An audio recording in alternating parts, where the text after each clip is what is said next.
जून की शुरुआत में परवेज़ इलाही साहब की गिरफ्तारी हुई थी, बट अभी 2 हफ्ते के अंदर चौधरी शुजात साहब की उनसे मुतअद्दिद मुलाकातें हो गई हैं, बल्कि एक दिन तो बैक टू बैक 2 मुलाकातें इकट्ठी हो गई।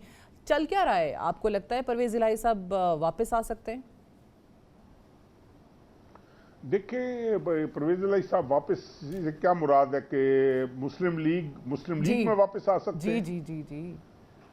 नहीं, इसका तो बेहतर जवाब वो खुद दे सकते हैं कि वो मुस्लिम लीग में वापस आना चाहेंगे या नहीं आना चाहेंगे।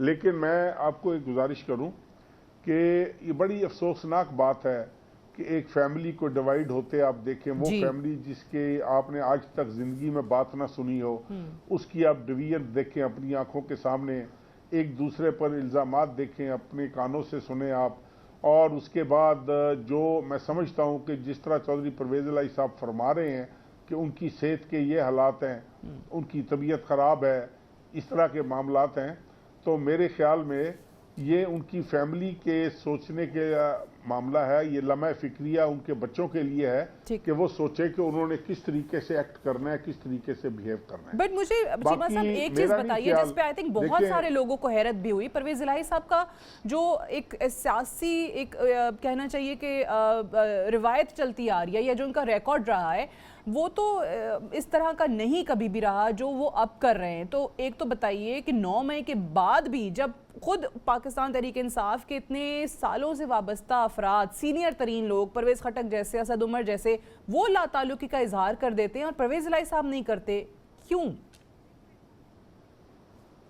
इसका बेहतर जवाब तो सादिया वो खुद दे सकते हैं, लेकिन मैं सीनियर सियासतदान हैं, आपने उनके साथ इतना वक्त गुजारा है, तो आपका कोई तो आपके इल्म में ये बात होगी कि मैं इंटेंशनली अवॉइड करता हूँ आजकल टीवी टॉक शोज पे जाना, बात करना, इसलिए कि ये उनकी फैमिली का मैटर है। देखिए, हमारे नजदीक सबसे पहले पाकिस्तान होना चाहिए, सबसे पहले हमें अपने मुल्क की बेहतरी सोचनी चाहिए।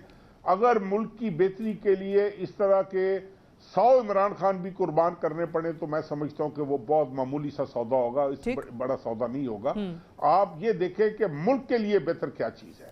इसमें जिद या अना का मसला नहीं है, इसमें यह मसला नहीं है कि हमारा सियासी मुस्तकबिल क्या होगा, हमारा अपना फ्यूचर क्या होगा, हमारे बच्चों की पॉलिटिक्स का फ्यूचर क्या होगा।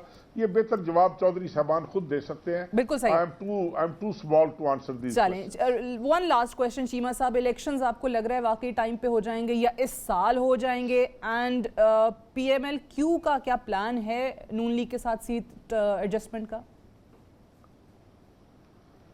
देखिए, इलेक्शंस की जहां तक बात है, इलेक्शंस इस साल होने चाहिए। कॉन्स्टिट्यूशनल आपकी रिक्वायरमेंट है, वो पूरी होनी चाहिए। जब असेंबलियों की मुद्दत पूरी हो जाएगी उसके बाद it is up to the election commission के वो डेट दे और इलेक्शन कराए।